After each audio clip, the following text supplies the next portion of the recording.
Revolutionary greetings, comrades. In this video, we're discussing the National Elective Conference of the African National Congress. We know that most of you out there are following it closely, but the majority of you want to know who is going to be elected into the top leadership of the African National Congress, what they call the top six. Well, this channel is not worried about who constitute the leadership of the ANC or who's going to emerge as part of the leadership of the African National Congress. We leave that to the delegates of the African National Congress to decide who they want to elect to lead their organization. Our interest, though, is with the issue of documentation. You will remember that we did analyze the policy conference, which was held from the 28th to the 31st of July 2022. In that policy conference, you remember that the issue of migration was discussed at the policy conference. So the issue of migration, if my memory serves me well, was put into the Peace and Stability Commission. It was separated from international relations. It means that it was dealt with as a matter that needed the Commission on Peace and Stability to analyze and develop a policy around the question of migration. You will also recall that on the eve of the conference, policy conference in July, another document was then brought into the policy conference, which was making all manner of proposals, which we discussed in the last video in July, August. So you can visit the video that we did. But what we must note is that when the policy conference happened from the 28th to the 31st of July 2022, the topical issue or the issue that was dominating the political discourse leading to the policy conference was the whole question of migration. Remember, Operation Dudula put South Africa first. Some branches of the ANC saying that the issue of migration must be or is a contributor to the high levels of unemployment in South Africa. And the feeling at the time in July was that you needed to affirm the cabinet position not to renew the Zimbabwe exemption permits and to review how companies employ migrant workers. You remember that it was at the time that the Department of Labor and Employment had to come up with a draft policy on migrant labor. So these were the issues that were dominating the policy conference from the 28th to the 31st of July 2022. And the feeling post that conference was that the Zimbabwe exemption permits will not be renewed, or to say the policy conference did not attempt to ask government or its deployers in government to relook into the issue of Zimbabwe exemption permits. Because also remember that it has been linked to the question of criminality, which we have then went on to explain in other videos post that conference. So it is expected, as we discussed, that because the policy conference, as we understand, does not adopt policies of the African National Congress. The policies of the ANC, as we are told, are adopted by the National Conference, which is meeting now in Nazareth. So it is expected that the proposals as adopted or recommendations, proposed recommendations in terms of various policies, but our interest is on migration policy, would be presented to the national conference, which is in session, and then the conference adopt or reject the proposals. But this ANC conference, national conference, started on the 16th of December 2022, is going to end on the 20th of December 2022, is meeting at a time when the issue of migration is no longer as topical as it was in July. All of us would agree that the issue that is now dominating the political discourse is ESCOM. Small business people are losing out because they do not afford to buy generators to keep their if they have generators to keep them running, buying more diesel for that.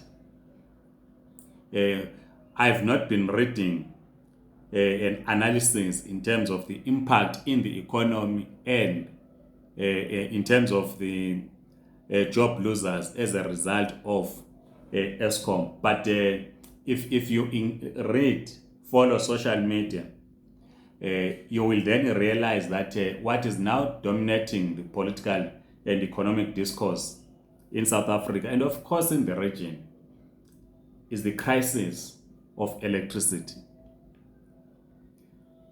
Stage 2, stage 4, stage 5, stage 6. Some are predicting that it might actually go to stage 7. Which then therefore means the issue of the Zimbabwe exemption permits is not, if I were to use this word, as hot as it was in July. And I would think that this conference of the African National Congress, and it's our prayer that it then separates the ZEP holders from the undocumented migrants. Because the feeling that we had as we were analyzing the policy conference was that holders of ZEP and the undocumented migrants were put in one basket. And we have been arguing that yes, all of us, we agree on the issue of criminality, but it is easier to trace a ZEP holder than an undocumented migrant. Yes, we understand again and agree that COVID-19 has contributed immensely to the rising levels of unemployment in South Africa. But we also submit that holders of ZEP are now far less than they were in 2017, when the people applied in 2017. Some have relocated. We always talk about 178,000, which is a figure based on the permits that were issued in 2017. But that number is now less than the 178,000. And we said in previous videos that not all ZEP holders are employed. Some are running businesses. Some, of course, are starting, and yes, others are working. And we said, assuming if the 178,000, if we were to use the 2017 number, were all employed, that means they will constitute less than a percentage of migrants employed in South Africa. We're talking of people with legal documents. Because according to the Department of Labor and Employment, about 4 million migrants work in South Africa. This number, as we understand again, does not include undocumented, because we will not be able to collect data on people that are not documented. So I know my mathematics poor, but I will know that 178,000 is less than a percentage to 4 million people that are working in South Africa. So it is on this basis that we believe that it is still possible,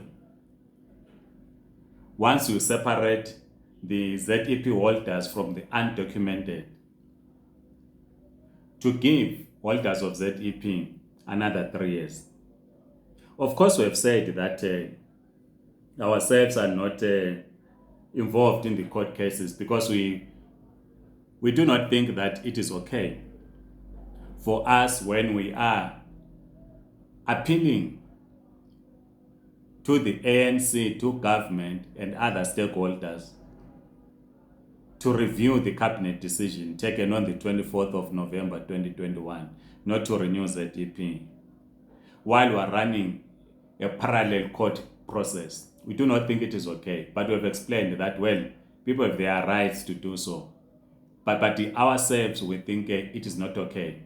Hence, we did not pursue the legal route, because we still believe that the delegates of the African National Congress, many of whom are workers, would persuade their organization, the ANC, and their government to grant an extension to holders of Zimbabwe exemption permits. The Minister of Home Affairs, Dr. Aaron Mtswaledi, is quoted in News 24. It is reported that he was responding to questions in Parliament and had said that by September, about 3% of holders of ZEP had submitted their applications, about 6,000 people. But he had said also that numbers seem to be getting higher, people that are submitting. We've from the onset, we've said that the majority of the holders of ZEP are people of low skill who will not qualify to move to other visas, who are being abused or exploited by their employers. And that since 2010, when people were granted the Documentation Zimbabwe project, renewed in 2014 as Zimbabwe Special Permit, ZSP, and then in 2017 Zimbabwe Exemption Permit, ZEP, we have seen some improvement in that some workers who are holders of these permits have been able to take their employers to labor court or CCMA, forcing their employers to pay them a living wage. But of course, we still have many that are not members of trade unions. And we all agree that employers will target undocumented migrants for exploitation, because an undocumented person finds it difficult to approach CCMA or even the labor courts. So this is what, as we we think the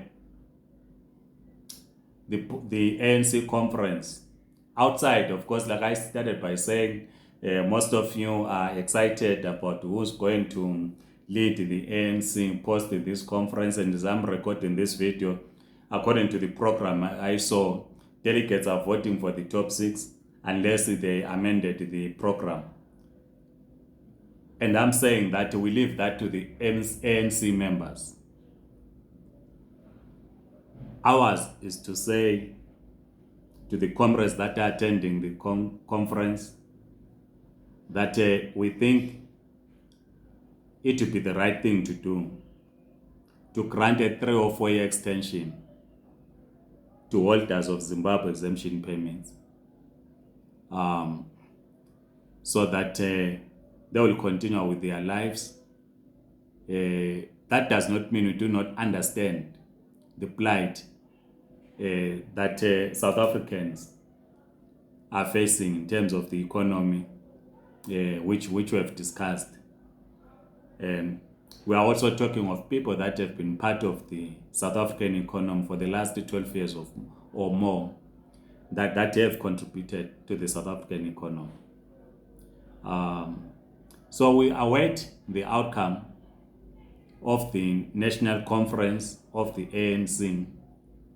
While most of you will be engaging on social media in terms of who will have been elected into the leadership of the ANC, some of us were looking into the policies, particularly the policies around migration, on how to manage migration. We have discussed the white paper on international migration as adopted in 2017, and we have said that when the ANC held its policy conference from the 28th of July to the 31st of July, it appeared to us that they were throwing away the white paper on international migration as gazetted in 2017. Our prayer is that they bring it to life, because we think it is the best in our view in managing migration. Otherwise, please share your views on your expected outcomes in the national conference of the ANC, and what lessons. I know I posted a political comment or a political question to say, compare and construct the Communist Party of China 20th Congress and that of the ANC conference. What are the differences? What do we learn from these two? Otherwise, comrades, I know you are holiday, you are busy traveling, be safe on the roads. Please share your views, write in the comment section, and please do subscribe to this YouTube channel. Otherwise, stay safe on the roads. Goodbye.